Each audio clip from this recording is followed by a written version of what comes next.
सद्बुद्धि, सन्मार्ग और कार्य का संकल्प देना, अडिग रहे विश्वास तुम पर, ऐसा अंतः कर देना, मेरे हृदय में आने में तुम्हें कोई संकोच न हो। हे गुरुदेव, मुझे नज़रों से दूर कभी न होने देना। हे गुरुदेव, मुझे नज़रों से दूर कभी न होने देना। नमस्कार। गायत्री चिंतन धारा के इस सतत प्रवाह में आप सभी का स्वागत है। मित्रों, जिस हिसाब से जीवन में संघर्ष बढ़ा है, मुसीबतें परेशानियां बढ़ी हैं, उसका असर स्वास्थ्य पर पड़ता है, परिवार की सुख समृद्धि पर पड़ता है, जीवन अस्त व्यस्त हो जाता है। इनका उपचार क्या है? तो इनका उपचार आध्यात्म में है, लेकिन आध्यात्म को लोगों ने कुछ दूसरे ढंग से समझा है और वो कर रहे हैं। तो उसी का स्पष्टीकरण आज इस एपिसोड में अपन करेंगे। आध्यात्म क्या है? आध्यात्म है अपने आप की खोज। अब अपने आप की खोज माने हमारा भविष्य बेहतर कैसे बने, बेहतर कैसे बने। अब भविष्य अगर आध्यात्म से बेहतर बनेगा तो फिर ये पढ़ाई लिखाई क्यों है, ये धन संपत्ति सुख समृद्धि का जीवन, इसका क्या करें? नहीं जी, ऐसा ये सब बेकार है। नहीं, ये सुख समृद्धि का जीवन बेकार नहीं है। सुख भी होना आवश्यक है, समृद्धि भी होना आवश्यक है। आध्यात्म ये नहीं कहता। आध्यात्म तो एक रास्ता दिखाता है विकास का, और उसका आधार क्या है? उसका आधार है धर्म, अर्थ, काम और मोक्ष। मोक्ष तक का मार्ग अध्यात्म दिखाता है। तो आध्यात्म इसका विरोध नहीं करता कि आप सुख से जिएं या ऐशो आराम से जिएं, उसका विरोध नहीं करता। तो इसमें कोई धन संपत्ति का विरोध नहीं है, कोई विवाह का विरोध नहीं है, कहाँ है? पर आध्यात्मिक उपचार में स्वास्थ्य रक्षा का क्या विधान है? आप कह सकते हैं हमने तो कभी ऐसा नहीं सुना कि आध्यात्मिक उपाय तो ऐसे होते हैं कि भाई व्रत किया जाता है, उपवास किया जाता है, मंत्र जाप, ध्यान, अनुष्ठान, यज्ञ, ये सब आध्यात्मिक का कार्यक्रम में आते हैं। इसमें स्वास्थ्य रक्षा कहाँ से आ गई, है ना? तो नहीं, इसमें स्वास्थ्य रक्षा होती है। हाँ, तो स्वास्थ्य रक्षा इनसे कैसे होती है? और सिर्फ स्वास्थ्य पुनः प्राप्त नहीं होता, बल्कि यदि आध्यात्मिक आचरण ठीक से किया जाए, है ना, तो शरीर इतना अच्छा हो जाता है कि नई बीमारियां भी पैदा नहीं होती। हम जिसको रोग या बीमारियां कहते हैं, तो इनमें क्या है? इनमें 80% क्रॉनिक डिसीज़ हैं। क्रॉनिक डिसीज़ यानी आपके शरीर के कोई अंग ठीक से काम नहीं कर रहे हैं, है ना, वो क्रॉनिक डिसीज़ है। शेष जो 20% है उसको आप इन्फेक्शन से होने वाली या वायरल डिसीज़ या इस तरह का कह सकते हैं, है ना। तो इनमें इन्फेक्शन वाले जो रोग हैं वो तो एंटीबायोटिक दे करके आप ठीक कर लोगे। मुख्य परेशानियां जो सामान्य रूप से सबको होती है वो क्रॉनिक डिसीज़ की है। ये 80% जो बीमारियां हैं क्रॉनिक डिसीज़, है ना, इसकी परेशानियां सबसे ज़्यादा है। इनको ठीक करना पड़ेगा। भारत एक आध्यात्मिक देश है और यहाँ की श्रेष्ठ संस्कार परंपरा है। पहले तो यहाँ बड़े बड़े अस्पताल नहीं थे, ये ऐसे बड़े बड़े डायग्नोस्टिक सेंटर नहीं थे, बड़े बड़े मेडिकल स्टोर हैं ये भी नहीं थे। तो देश सोने की चिड़िया कहलाता था। अब सोने की चिड़िया बनाने वाले अपने आप को स्वस्थ सबल रखते होंगे तब तो कमाई करते थे ना। तो कोई कम विकसित या दुखी लोग नहीं थे हमारे पूर्वज। धार्मिक थे, आध्यात्मिक थे, लेकिन दुखी नहीं थे, अच्छे समृद्ध थे, खाते पीते थे, मौज भी करते थे, कलाकारी भी करते थे, मंदिर भी बनाते थे। इतने बड़े बड़े किले, महल, मंदिर, ये भव्य निर्माण, फिर ये सोने चांदी हीरे जवाहरात से भरा ये देश बिना अस्पतालों के सुखी कैसे हो गया? बिना डायग्नोस्टिक सेंटर के सुखी कैसे हो गया? क्या सोचते हैं आप? तो जान लीजिए, आध्यात्म की शुरुआत ही स्वस्थ शरीर और स्वच्छ मन से होती है। आध्यात्म की शुरुआत ही स्वस्थ शरीर और स्वच्छ मन से होती है। इसीलिए तो षटकर्म को हर पूजा पाठ आदि का गेटवे कहा गया है। गेटवे यानी बिना षटकर्म के आप आगे कुछ कर ही नहीं सकते। नो षटकर्म, नो साधना, नो पूजा पाठ। आज हम यही जानने के लिए चर्चा सत्र चला रहे हैं कि मन वाणी अंतःकरण को शुद्ध नहीं किया तो क्या होगा। शिखा बंधन नहीं किया, न्यास नहीं किया, प्राणायाम नहीं किया, धरती पूजन नहीं किया, तो परिणाम कितने भयंकर हो सकते हैं। आप कहेंगे कि इतने सारे लोग हैं जो बीमार पड़ते ही रहते हैं और वो भी तो पूजा पाठ करते हैं, व्रत अनुष्ठान करते हैं, फिर बीमार क्यों होते हैं। एक सामान्य प्रश्न है, उठ सकता है आपके दिमाग में। तो एक छोटी सी बात याद रखो, नकली दवाइयाँ खाने से स्वास्थ्य ठीक नहीं होता भाई। हैं? स्वास्थ्य रक्षा का अपना एक विज्ञान है, शरीर का, मन का, अध्यात्म का एक विज्ञान है। हैं? यहाँ ढोंग धतूरा नहीं चलता, कहा कुछ किया कुछ, ये सब नहीं चलेगा। हम आज की जो है ना सभी प्रमुख बीमारियों की चर्चा आज इस सत्र में करने वाले हैं, है ना, तो उनको भी हम समझे, है ना। तो वीडियो को लाइक कर लें, शेयर कर लें, बहुत अच्छा वीडियो होने वाला है ना। स्वास्थ्य को ठीक रखना हमारा कर्तव्य है, स्वास्थ्य को ठीक रखना हमारा कर्तव्य है, पर इसे बताने की कोई व्यवस्था समाज में, परिवार में नहीं है। जब हमें दर्द होता है या काम करने में तरह तरह की अड़चनें पैदा होती हैं तो हम कहते हैं कि शरीर बिगड़ गया, स्वास्थ्य बिगड़ गया। तो कई लोग इसके लिए तकदीर को दोष देते हैं, कोई भगवान को दोष देते हैं। स्वास्थ्य का विषय आज है तो गहराई से इसको समझ लें, क्योंकि इस समस्या से हर किसी को जूझना है, हर किसी को जूझना है। ये शरीर जो है ना, ये शरीर सामान्य कोई एक वस्तु नहीं है, ये पूरे ब्रह्मांड की तरह है, अति विशाल और अति विशिष्ट। इसके भीतर अनेक शरीरी, अशरीरी, रासायनिक और सूक्ष्म ऊर्जाएं काम करती हैं।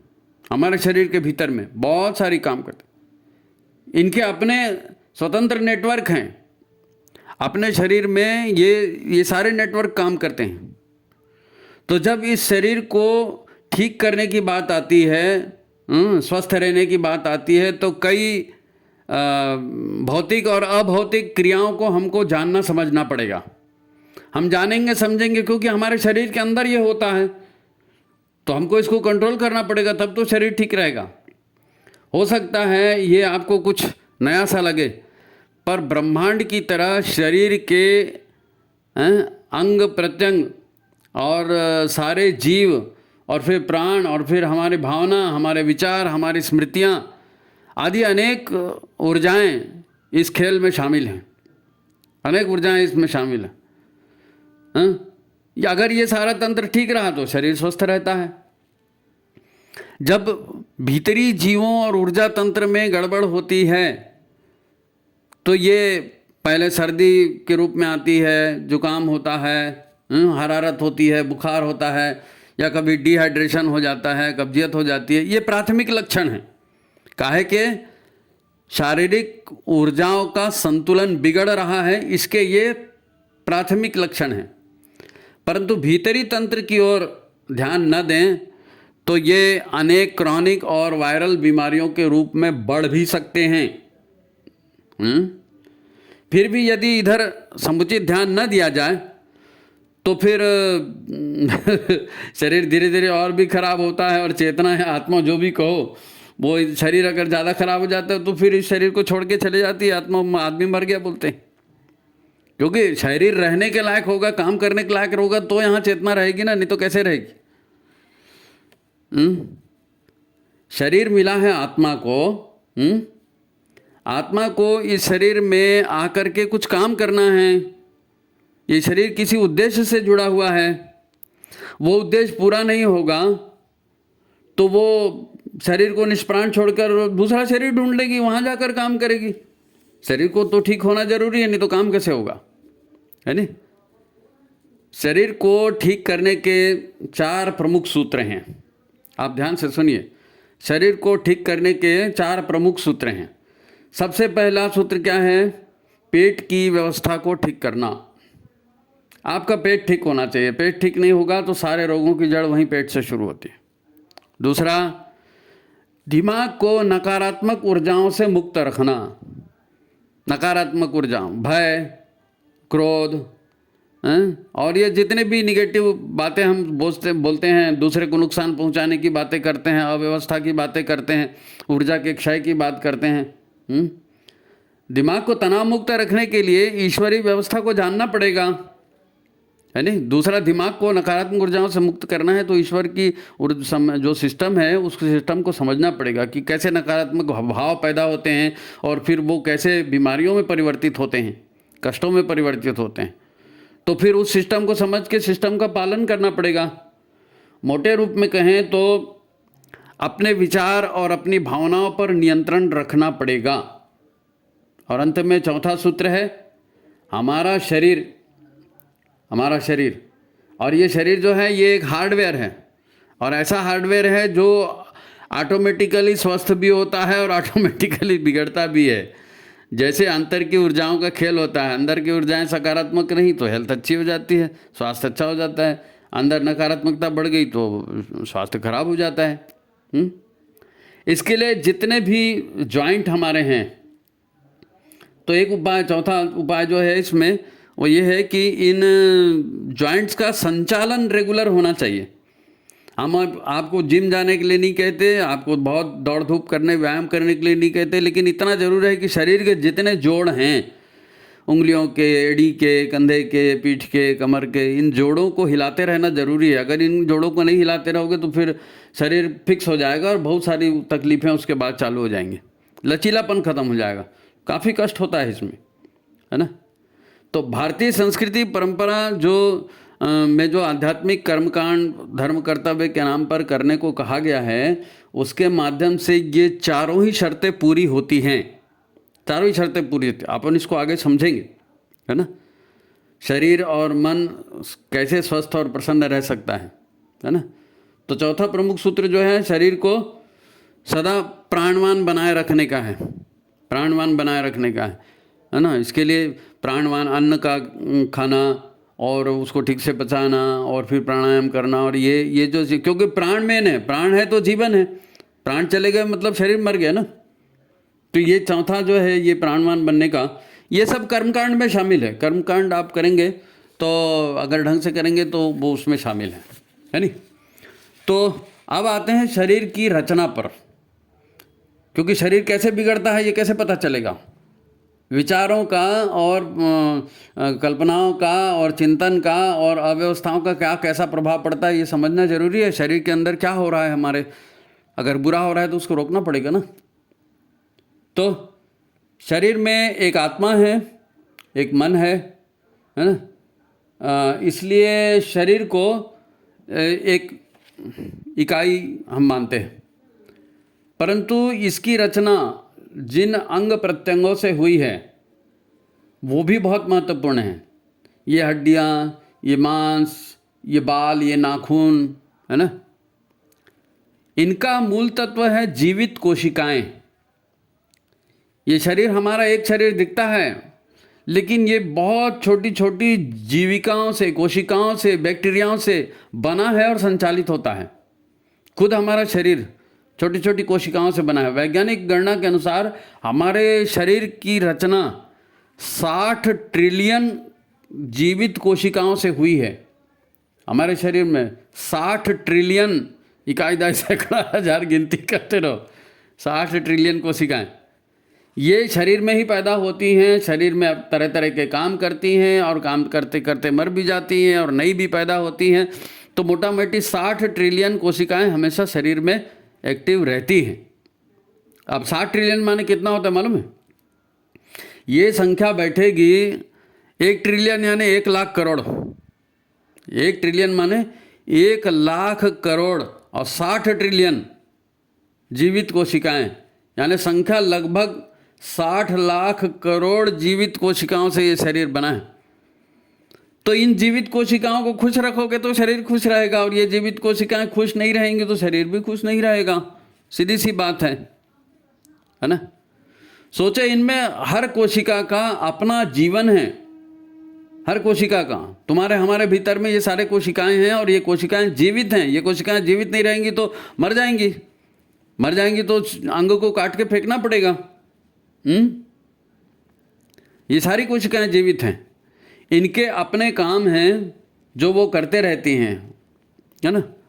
और जैसे हमारा देश है, हमारे देश के ऊपर से आप इसको समझो कि हमारा देश है, तो हमारे देश में कितने प्रांत हैं, फिर उन प्रांत में कितने सारे ज़िले हैं, फिर उन ज़िलों में तहसीलें हैं, ब्लॉक है, फिर कस्बे हैं, फिर गांव हैं, फिर मोहल्ला है, और फिर हमारा घर है नी।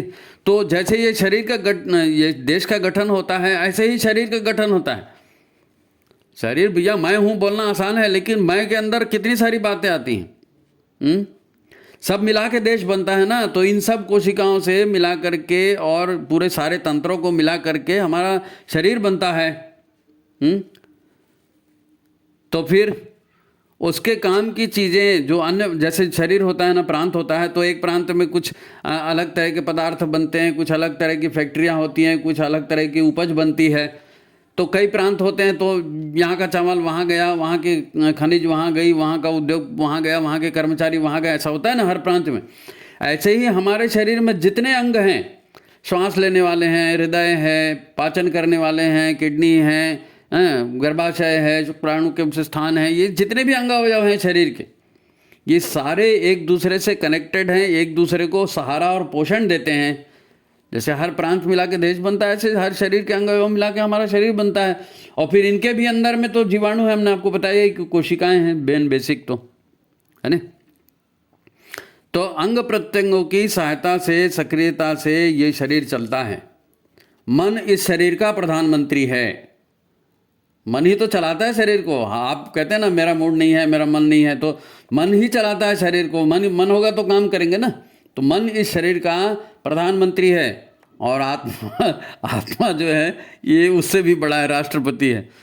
लेकिन राष्ट्रपति को लोग पावरलेस बना दिए हैं, है ना। प्रधानमंत्री काम करते रहता है ना। तो पूरे सबका शरीर मन से ही चलते रहता है ना। यहाँ एक बात और बता दूँ, क्योंकि हम अपने शरीर में जीवित कोशिकाओं की बात कर रहे थे, तो हमारे मुंह में ही आप सोचो ना, मुंह से शुरू करो। ये तो शरीर कोशिकाओं से बना है, वहाँ तक ठीक है, लेकिन मुंह है, कितना प्यारा मुंह है। इस मुंह में कितने सारे बैक्टीरिया हैं, कई प्रकार के बैक्टीरिया हैं, जो भोजन को पचाने की शुरुआत यहीं से होती है ना, मुंह से।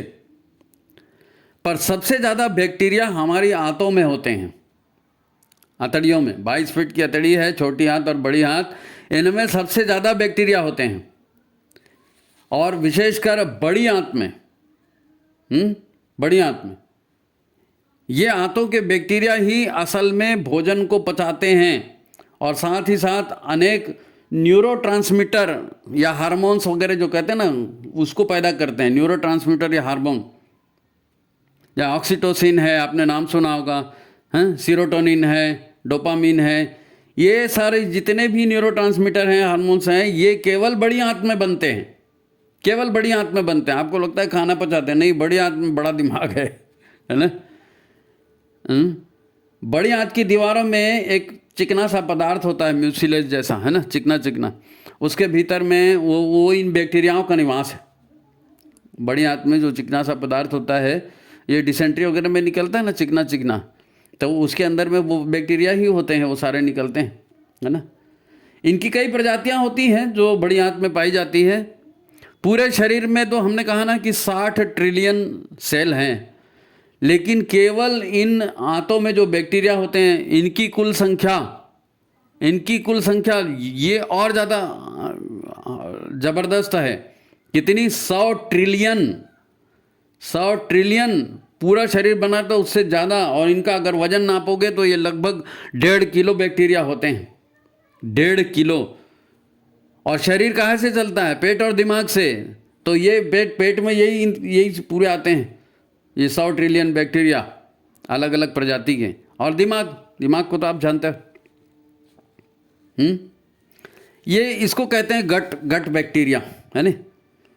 तो गट बैक्टीरिया जो है दूसरे मस्तिष्क की तरह काम करते हैं। हमारा मस्तिष्क जो है ना, इससे इसका सीधा संबंध होता है, सीधा संबंध। ये हार्मोन भेजते हैं, हाँ, डोपामिन भेजा, सीरोटोनिन भेजा, तो हार्मोन मस्तिष्क में जाता है ना, है ना। तो जितना प्रेम का भाव है, क्रोध का भाव है, मस्तिष्क में, दिमाग में पैदा होता है। कहाँ से जाता है हार्मोन? ये पेट बताता है कि सब ठीक है भाई, तो वहाँ भी खुशी के हार्मोन जाएंगे। और पेट बताएगा सब गड़बड़ है, तो वहाँ फिर क्रोध के और डिप्रेशन के और दूसरे निगेटिव हार्मोन जाएंगे, है ना। हमारा मस्तिष्क इन गट बैक्टीरियाओं की बात मानता है और इनके कहे अनुसार काम करता है। मस्तिष्क किसके अनुसार काम करता है? इन बैक्टीरियाओं के आधार पर। यहाँ से जो न्यूरोट्रांसमीटर जाते हैं, जो संदेश जाते हैं, उसके आधार पर दिमाग काम करता है नहीं? ये गट बैक्टीरिया जो न्यूरोट्रांसमीटर या हार्मोन बनाते हैं, यही रसायन क्रोध पैदा करते हैं, प्रेम पैदा करते हैं, उत्तेजना पैदा करते हैं, शांति पैदा करते हैं। आपने देखा चिड़चिड़ापन होता है, उदासी होता है, प्रसन्नता होता है। ये सारे भाव कहाँ से आते हैं? ये सारे भाव जिन न्यूरोट्रांसमीटर से आते हैं वो सब बड़ी आंत में पैदा होते हैं। ये महत्वपूर्ण बातें बता रहे। शरीर की संरचना, मेरे को गुस्सा आ रहा है, मेरे को ये आता है, मेरे को आता है, वो आपकी बड़ी आंतें खराब है भाई, है ना? हम कहते हैं कि मुझे गुस्सा आ रहा है, चिड़चिड़ हो रही है, टेंशन आ रहा है, डिप्रेशन आ रहा है, ये जैसे लग रहा है, तो ये सब कहाँ से हो रहा है आप समझो। मज़े की बात ये है कि हमारे खाए भोजन को तो ये बैक्टीरिया पचाते हैं। छोटी आंत के, बड़े आंत के जो है, मुंह के जो बैक्टीरिया, ये हमारे खाए हुए भोजन को पचाते हैं। पर इन गट बैक्टीरियाओं का भोजन क्या है? इनको ये भोजन नहीं लगता, ये इस भोजन को नहीं खाते जो हम खा रहे हैं। गट बैक्टीरिया खाते हैं फाइबर को, है ना? इनका भोजन है फाइबर, यानी रेशे। हमारे भोजन में जो रेशे होते हैं वो रेशे हम नहीं खाते, वो रेशे बैक्टीरिया खाते हैं। ये जो गट बैक्टीरिया वो खाते हैं और उन्हीं से उनकी हेल्थ बनती है। वो रेशे पा के खुश हो जाते हैं, है ना? जब हम व्रत करते हैं, उपवास करते हैं, तो क्या करते हैं? फलाहार करते हैं ना, फलाहार करना होता है। तो इसमें इन बैक्टीरियाओं को भोजन मिलता है। फलाहार में रेशे होते हैं, फल में, छिलकों में, बीजों में रेशे होते हैं, तो ये रेशे उनका भोजन होता है। तो बैक्टीरिया फलाहार से खुश, है नहीं? जब आप फलाहार करते हैं तो एक तो इनका क्या है, पाचन की क्रिया, लोड इनके ऊपर कम हो जाता है पाचन का, क्योंकि खाना आप खा नहीं रहे, तो बैक्टीरियाओं का काम कम हो गया। और आप फलाहार कर रहे हो तो बैक्टीरियाओं की पार्टी हो गई फिर। तो बैक्टीरिया खुश तो शरीर खुश, गट बैक्टीरिया खुश तो शरीर भी खुश। इसीलिए तो व्रत उपवास करना, फलाहार, इससे अच्छा हमारे हेल्थ के लिए और कुछ नहीं है। फलाहार और उपवास से अच्छा हमारे हेल्थ के लिए कुछ नहीं है। अब लोग क्या कहते हैं, नहीं कमजोरी लग रही है, कमजोरी लग रही है, हाँ ना फलाना खा लो, नहीं फलाना खा लो। जीत, अरे खा खा के तो बीमार हो रहे हो, खा खा के हालत ख़राब हो रही है और उसको ठीक करने के लिए और खाओगे। अरे नहीं, खाना कम करो और शरीर के अंदर है ना आपके रक्षक, शरीर के अंदर सुरक्षा करने वाले लोग हैं, उनको मौका दो। उनको इतना ज़्यादा काम कर दे देते, वो बेचारे उसी में परेशान हो जाते हैं, सारी ऊर्जा वहीं ख़त्म हो जाती। आपका लेबर थका हुआ रहेगा तो क्या काम करेगा जी? आपका लेबर थका हुआ रहेगा तो क्या काम करेगा? सारी ऊर्जा तो खाना पचाने में चली जाती है। अच्छा, व्रत उपवास से लीवर भी खुश होता है। पेट के बाद दूसरा महत्वपूर्ण अंग लीवर है। ये लीवर भी उपवास से खुश होता है। कैसे खुश होता है? क्योंकि लीवर का भी काम कम होता है ना। लीवर को क्या होता है, देखो जैसे हमने खाना खाया तो ग्लूकोज बना। अब आपने बहुत सारी चीज़ें खाई, बहुत सारा ग्लूकोज बन गया, तो इतना ग्लूकोज शरीर को ज़रूरत नहीं पड़ता, शुगर हो जाएगी। तो फिर ग्लूकोज को क्या करता है, लीवर अपने यहाँ स्टोर करके रखता है। क्योंकि आज खाना मिला ठीक है, कल नहीं मिला तो ग्लूकोज को हमारा लीवर जो है ग्लाइकोजिन के रूप में अपने अंदर स्टोर कर लेता है। ऐसे ही फैट को भी स्टोर करता है। आप चिकनाई खा रहे हैं, मेवे खा रहे हैं, घी तेल खा रहे हैं, तो चिकनाई शरीर के लिए ज़रूरी है, लेकिन ज़्यादा हो गई तो, शुगर ज़्यादा हो गई तो चाहे शुगर हो चाहे चिकनाई हो, उसको लीवर अपने भीतर अवशोषित करके रखता है, अपने भीतर स्टोर करके रखता है। शुगर को ग्लाइकोजिन में, और लीवर वैसे ही, लीवर में जो है फैट वैसे ही जमा होता है। लेकिन ज़्यादा फैट जमा हो जाए तो फिर बोलते हैं ना फैटी लीवर हो गया। तो फैटी लीवर हो गया तो फिर उसका असर पाचन पर भी पड़ता है, फिर बहुत सारी कॉम्प्लिकेशन खड़ी होती है। फिर डॉक्टर के पास जाते हैं, डॉक्टर आपको बताता है भाई फैटी लीवर हो गया। तो ये फैट, ओवर फैट और ओवर शुगर से बचाता है उपवास। ओवर फैट और ओवर शुगर से बचाता है उपवास। तो जब आप उपवास करते हैं तो इनके भीतर का स्टोर किया हुआ ग्लाइकोजिन फिर से ग्लूकोज में कन्वर्ट हो जाता है और शरीर को एनर्जी मिलती है। फैट फिर से जो है वो लिक्विड हो जाता है और शरीर में जाता है और शरीर को चिकनाई मिलती है। लेकिन जब उधर ध्यान ही नहीं, आपको मालूम ही नहीं रहेगा कि हमारे अंदर में क्या चल रहा है, तो आप कैसे उसको ठीक करोगे? तो व्रत उपवास हमारे पीछे इसीलिए लगाए हैं, ये कोई तकलीफ देने के लिए नहीं है, भगवान को खुश करने के लिए नहीं है, अपने शरीर की व्यवस्था को ठीक करने के लिए है फलाहार और उपवास। अपनी शरीर की व्यवस्था को ठीक करने के लिए उपवास है। तो ये अतिरिक्त शुगर और अतिरिक्त फैट को निकाल देगा तो शरीर चुस्त दुरुस्त होगा ना। अब लोग बोलते हैं भाई मेरा मोटापा बढ़ रहा है, कमर में चर्बी बढ़ रही है, वहाँ चर्बी, अरे चर्बी बहुत जगह बढ़ रही है, ये खाली वहाँ पेट में ही बढ़ रहा है, कमर में ही बढ़ रहा है, ऐसा नहीं है, लीवर में भी बढ़ रही है ना। इसलिए ज़रूरी है आप हफ्ते में एक दिन उपवास करें, एक दिन फलाहार करें। देखो ये छोटी मोटी क्रिया नहीं है। अगर ये उपवास न करें, आहार संयम न करें, तो ये बढ़ा हुआ फैट हमारी आर्टरीज में चला जाएगा, क्योंकि लीवर की लिमिट है, कहाँ तक लीवर उसको स्टोर करेगा। तो ये आर्टरीज में चला गया। अब ये आर्टरीज में चला जाएगा तो आर्टरीज क्या है, मतलब जो शुद्ध रक्त लेके जाती है ना, शुद्ध रक्त लेके जो नलिकाएं जाती है पूरे शरीर में, उनको आर्टरीज कहते हैं। तो इन आर्टरीज की लेयर्स में जमा हो जाता है, आर्टरीज की सतह पर ये फैट जमा हो जाता है धीरे धीरे, और इसमें दूसरे सॉल्ट भी जमा होते जाते हैं। अब आर्टरीज में फैट जमा हो गया, रक्त को घूमने के लिए जगह कम पड़ने लगी, तो फिर बीपी हाई हो जाता है। फिर आप डॉक्टर के पास जाते हैं, डॉक्टर साहब चक्कर आ रहा है, उल्टी हो रही, फिर डॉक्टर बोलता है आपको बीपी बढ़ गया है। अगर यही फैट जा करके हार्ट में जमा हो गया तो फिर क्या हो गया, हार्ट डिसीज हो गई, फिर आपको हार्ट अटैक आ गया, फिर डॉक्टर बोलता है 80% जमा हो गया, 60% जमा हो गया, 90% जमा हो गया, तो हार्ट अटैक उसी से आता है। ब्रेन में जमा हो गया तो ब्रेन स्ट्रोक हो जाता है, किडनी में जमा हो गया तो किडनी की स्टोन हो गई, गॉल ब्लैडर में जमा हो गया तो गॉल ब्लैडर की स्टोन हो गई, ओवरी में जमा हो गया तो ओवरी में सिस्ट फॉर्म हो गया। तो ये हमारे जो क्रॉनिक डिसीज जब बताया ना, क्या है क्रॉनिक डिसीज में अंग काम करने बंद कर देते हैं, तो ऐसे ही बंद होता है। अब किडनी में पथरी है, गॉल ब्लैडर में पथरी है, ओवरी में सिस्ट है, तो क्या है, बीमारी उसी से तो बनी ना, ये सारा डिपॉजिट हो गया। फैट के साथ में और भी केमिकल्स हैं, और भी लवण है, सॉल्ट है, वो भी जमा बन के पत्थर बनता है, लेकिन बेस तो उसका वही होता है ना, बेस तो वही होता है। आध्यात्म जो आहार संयम की बात करता है तो ये भगवान को खुश करने के लिए नहीं है। आहार संयम की बात है, विचार संयम की बात है, ये शरीर को स्वस्थ रखने के लिए है। आप बिना दवा के शरीर स्वस्थ, हमारे पूर्वज ऐसे ही तो रखते थे शरीर को स्वस्थ, हमको भी ऐसे रखना चाहिए, आज भी हम रख सकते हैं, लेकिन हम नहीं करते तो भुगत रहे हैं।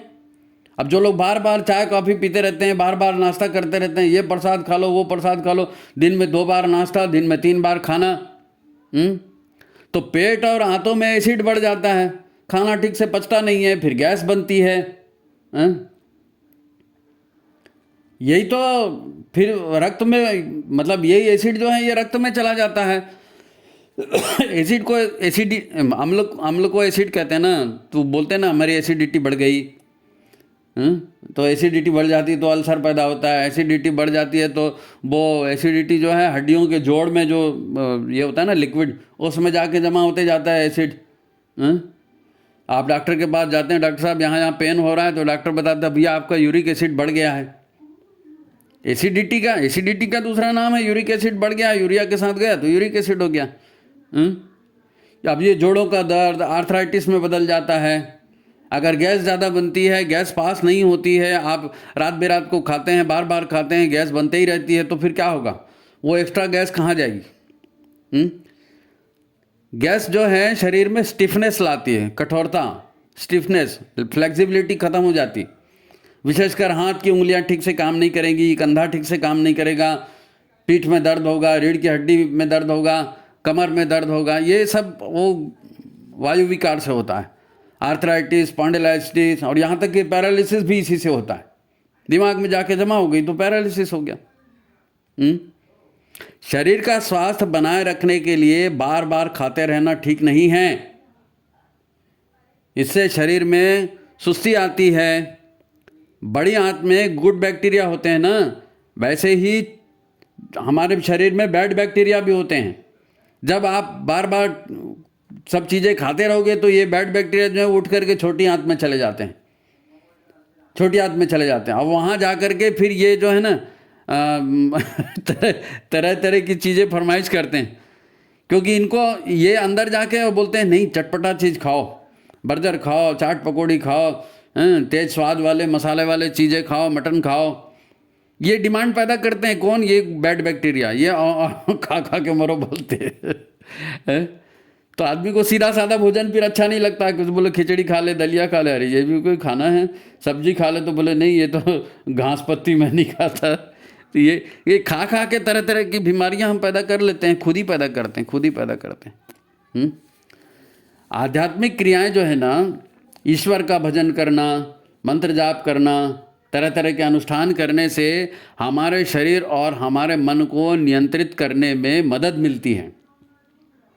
मन को, इंद्रियों को नियंत्रित करने में मदद मिलती है, थोड़ा सेल्फ डिसिप्लिन होता है।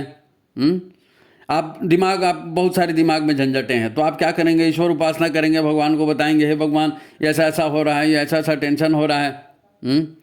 अपनी कामनाओं का, अपनी इच्छाओं का सारा आप लेखा जोखा भगवान को समर्पित कर दें और भगवान को बताएं कि हे भगवान ये करना है, मैं मूर्ख फलकामी बोलते नहीं, मैं मूर्ख फलकामी, कृपा करो करता।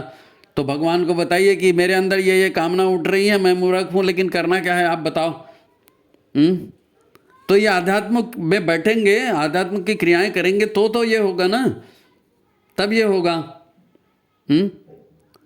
और यदि आप अपने सारे टेंशन, सारे काम और सारी प्लानिंग ईश्वर को सौंप देते हो तो आपका टेंशन दूर हो जाता है कि हाँ ठीक है, भगवान है, भगवान सब करेंगे भाई। हमने सब किसी का बुरा नहीं किया तो हमारा भी बुरा नहीं होगा, भगवान सब ठीक करेंगे, तो आप टेंशन फ्री हो जाओगे भाई। आपका टेंशन आपने भगवान को दे दिया ना। अब नकारात्मक ऊर्जाओं से आप मुक्त हो जाओगे तो स्वास्थ्य अच्छा होगा।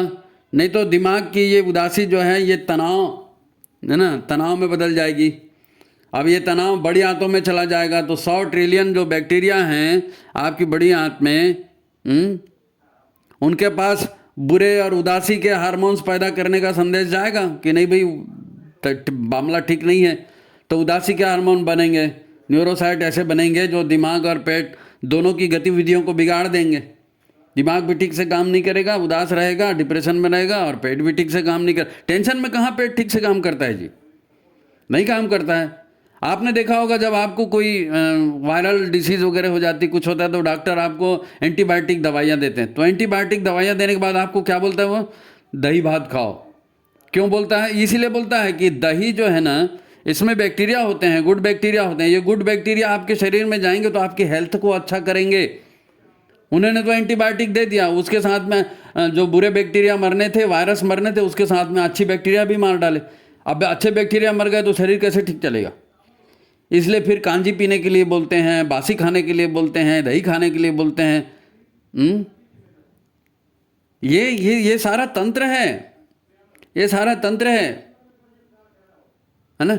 आध्यात्मिक क्रियाएं, ईश्वर का भजन, मंत्र जाप, अनुष्ठान, इनको करके हम इन सब को नियंत्रित करते हैं। दिमाग की सारी झंझटें उनको बताकर भगवान को, है ना।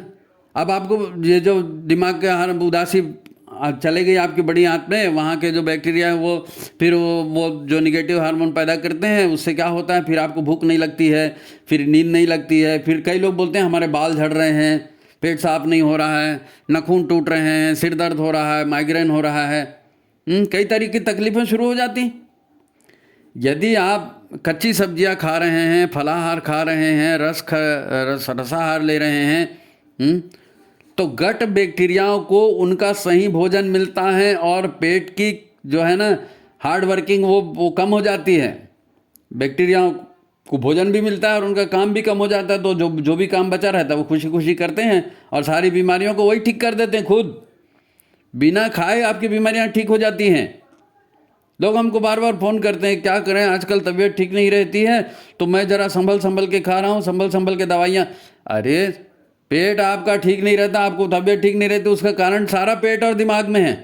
पेट को साफ रखो, दिमाग को साफ रखो, अपने बैक्टीरियाओं को काम करने दो। अच्छे न्यूरोट्रांसमीटर दिमाग में जाएंगे, मन प्रसन्न हो जाएगा, जीवन में खुशियाँ आएंगी। बात समझ में आ रही है? आध्यात्म से स्वास्थ्य ठीक होता है। ये जो षटकर्म करने बोले जाते हैं पूजा पाठ के पहले, इससे इसका सीधा सीधा संबंध शरीर के स्वास्थ्य से है। शरीर ठीक होगा, मन ठीक होगा, तब तो मन भगवान में लगेगा। तो बेसिक तो वही है, प्रिलिमिनरी वाली बात।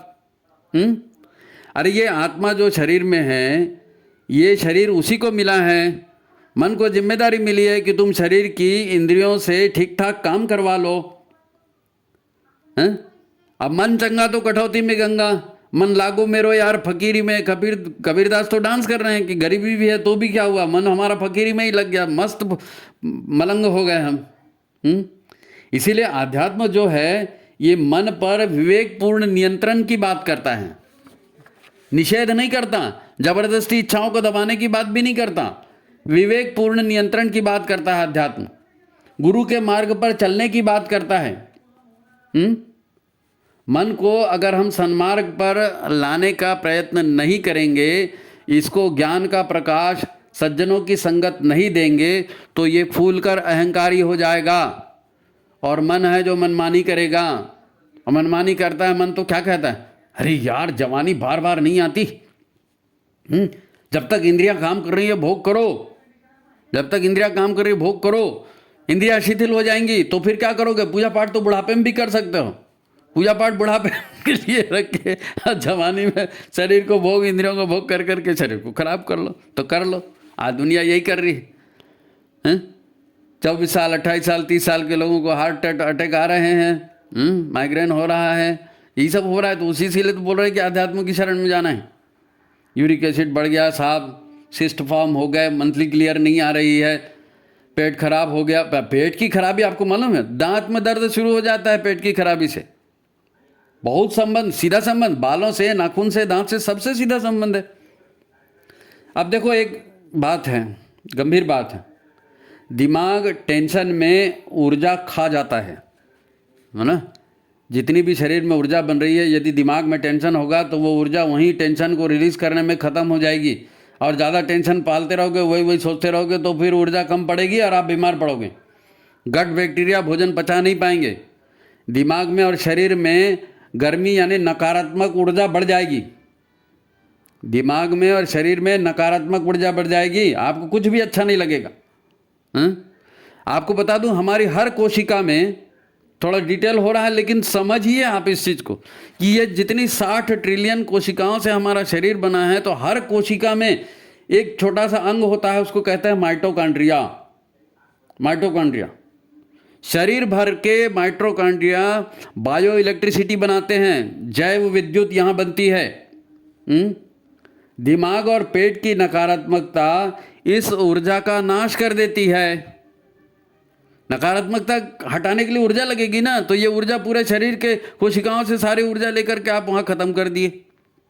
तो ये नकारात्मकता हमारी जीवनी शक्ति या वाइटल एनर्जी को खा जाती हैं, वाइटल एनर्जी को खा जाती है, जीवनी शक्ति कम हो जाती है। शरीर से लोगों के जो लड़ने की ताकत होती है शरीर में, वो भी कम हो जाती है।